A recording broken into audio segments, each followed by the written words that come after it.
Plagiarism on YouTube is a massive problem. Recently, Paddy Galloway went through a situation. If you don't know who he is, he's a YouTube consultant and he helps a lot of creators. He works with like Mr. Beast, and Mr. Beast has been going through the beastification of YouTube, which is a lot of people plagiarizing his style of content and his thumbnails and the titles. And he's spending many months coming up with these ideas. These people are just taking those ideas and running with it, dropping the video the next day because now it's been done. And the barrier of being able to steal somebody's idea is actually very low on YouTube. This is a problem that a lot of creators are facing, and a lot of the creator world is now coming together and starting to talk about it. So Paddy Galloway recently had a situation on Twitter where he's talked about it and he was upset with somebody plagiarizing his content. I just want to share my thoughts on plagiarizing content and what tends to happen. I have fallen for the trap of creating content that's so similar to somebody else. Then as a creator over many years, I've also learned how to start evolving and changing your style of content. Because here's the truth about YouTube, right? YouTube is fucking brutal. Most people come on YouTube, they try YouTube for many years, and you're just stuck getting 50 views, 150 views, and you're like, how can I do something that gets views and actually does well? If you go to martial arts, how do you train for martial arts? You look at how your instructor threw a punch, and then you follow that and you throw the punch in the exact same way. How do you learn piano? You look at how somebody's playing the keys and you play that exact song that somebody's played.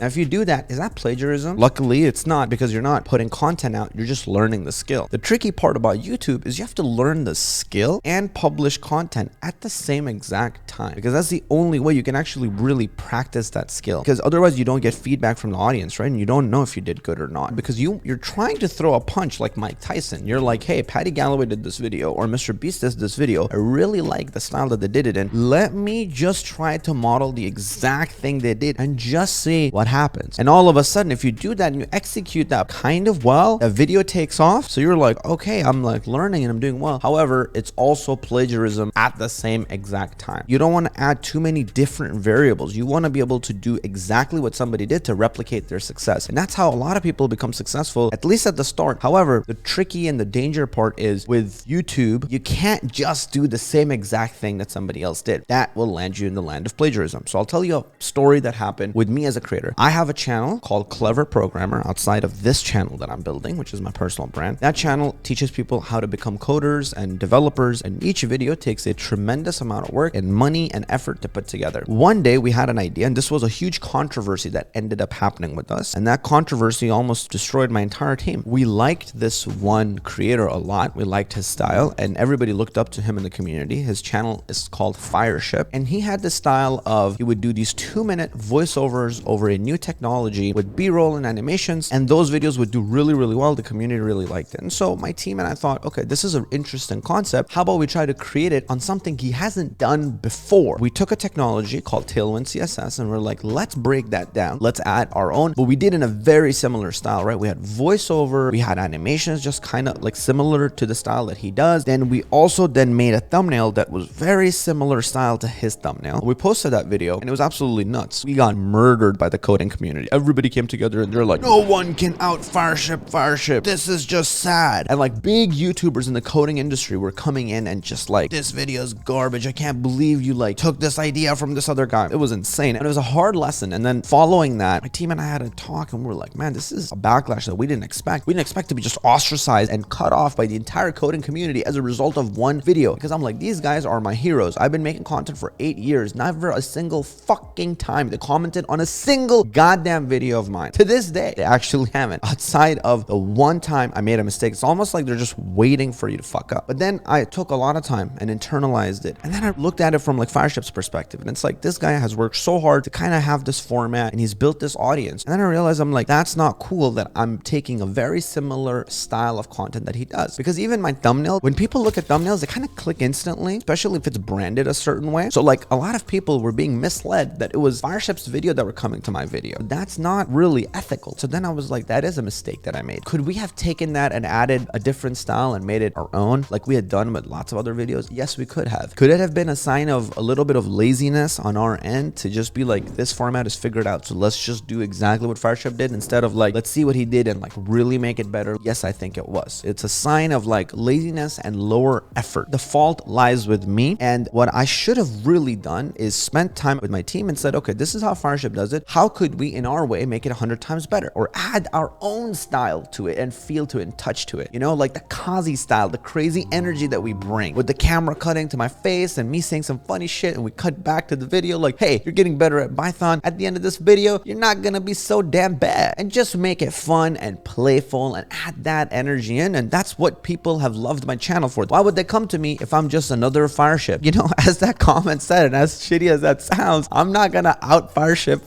right? Just like nobody's gonna out Qazi, or nobody's gonna out you like you, right? I've also been there where people and other creators have copied my content, where when I was building, I came up with this idea of building these big web apps that nobody was doing in 2020, and our channel absolutely blew up. We were doing these 12-hour long and 6-hour long videos where we were doing these massive builds. So build Facebook in one video, build Instagram in one video. It was something insane that people had never seen before, and a bunch of other creators started creating content like that, similar style thumbnails with their face and the logo. But also at the end of the day, it's what I chose to do. I chose to play this game of YouTube. Those are the weapons that are allowed. Those are all legal rules. They can do whatever the fuck they want. They can make the thumbnails look exactly like mine. They can make the content very similar to mine. If you're in MMA and you have a specific regiment that you train, then it gets leaked. Then all of a sudden other people are training just like how you did, and then they're getting just as good as you, if not better. You can't just cry and whine. What you actually have to do is you have to get fucking better at the end of the day. I'm sorry, but that's just the truth. You have to level up as a creator and become better and change things up and keep leading the pack. That's what you signed up for. That's the game of YouTube. You don't want those things? Don't do things that are public. That's just the unfortunate truth. You can tell people as much as you want, but at the end of the day, the people who really want to fucking win, they don't give a shit about the fucking rules, right? So when you get people who are incredibly competitive, will do whatever it takes to get to the top, you can't shame them, guilt them, have them change their minds. It's just what the game you chose to play. You're fighting MMA and you're like, hey, I only do jiu-jitsu, so just only fight me back with jiu-jitsu. What? You kicked me? You're bad. Why are you in a fucking cage then? But if you're in a street, all of a sudden eye gouging is allowed. Hit you in your nuts. That's allowed. Playing the game of YouTube, in my opinion, is similar to that. You know, I can't speak to Mr. Beast because he's another level of creator and I really respect him. But for all other creators, why are you tripping? Just focus on how you can improve, how you can do better, and use it as competition. Be like, yo, I make this style of video, somebody else made this video, and now other people are watching that channel. I gotta step up my content instead of being a fucking elitist and being like, no, this is the thing I figured out and it took me so long and then I'm just done. No, like you gotta figure it out and you gotta keep up with the competition. If you're playing the game of somebody else, you're playing in their rules and the game that they're the best at, the game that they invented, why would you even want to do that? Because you'll never be number one. So it's much better to play your own game. And so if you're a creator or you want to be a creator, look at how other people do their videos, but then really add your own style to it. You know, Mr. Beast would do 100 adults versus 100 kids. I shouldn't just do a video 100 adults versus 100 kids because Mr. Beast has already done it. I'm not bringing new value to the platform. However, I took that idea of Mr. Beast and I'm like, how could I do it in my own way? That's something I'm curious about. And I've always been curious about what happens if you put a black belt and have them face against 50 or 100 white belts. And I thought that idea was fascinating. So I clearly have an inspiration for Mr. Beast, but at the end of the day, the video is completely different. Nothing like he's done before. But how did we come about that? Well, my team and I brainstormed like 100 to 1,000 ideas. And then eventually from all of those, we kept filtering, ended up picking something that really spoke out to the team. That felt very authentic. And then at the end of the day, when we did that, we were left with a video that potentially has virality. You know, we don't know if it's going to go viral. We still haven't published it. We will soon. And so I think it's just a matter of effort to come up with something that is unique, that is interesting. But if you become lazy in the ideation process, that's when you fall for traps of plagiarism. The reality of why that happens, in my opinion, is just laziness and thinking. And I'm not telling you, I'm telling the older me because I've fallen for this exact trap. Then I had to make an apology video, apologizing to them that I made a video similar to Fireship, you know, and I owned up to my mistake and I took accountability. Don't be lazy like me. Put in that additional effort, time of thinking, come up with an original idea. Is simply a combination of two ideas combined. So for example, before mops existed, there was just a rag and there was just a stick. And somebody said, what if I take this rag and what if I take this stick, combine them together? And all of a sudden he's like, holy shit, we got a mop. Just remember, whatever idea you have, get inspired by people. Look at the top people in your niche. Take those ideas, get inspired by them, look at them, study them, see what makes them good. Then combine another idea with it and you will get something unique and you will get something original, and then add your own style to it. Let me give you an example of how you can get inspired and how you can use it. What is the right way to copy content? Let me give you a specific example from my life. Even this series I'm telling you about, where I'm showing people how to build that in one video, but actually where I got it from is I looked at another industry. So my brother, he has a color grading channel on YouTube where he teaches people how to become a colorist. He's up to 300 or 400,000 subscribers now. And on that channel, he showed people, this is how we get the Joker look. And I remember sharing this idea with him before he started his YouTube channel, because I'm like, I don't know what color grading really means, but what if you like showed people how to make your video look like the Joker? And I'm like, that will really get across and get people excited about it. He started doing videos like that. It caught on fire. People went crazy watching those videos, and they generated hundreds of thousands, if not millions of views for him. And I was like, man, that idea worked. So I'm like, what if I take that idea and bring it to the coding industry? Because people have not seen it in the coding industry. It has that same wow factor of like, we're connecting the dots from the real world, something you already know, with this thing called coding, and we're connecting the dots for you, and you're having light bulbs going off. And that's where I got the idea from. And once we executed that, that's where the channel started blowing up. So that is a tangible example of how you can take somebody's idea, use that in your own way, and then blow up your channel. So I hope you found value from this. I'll see you in the next video.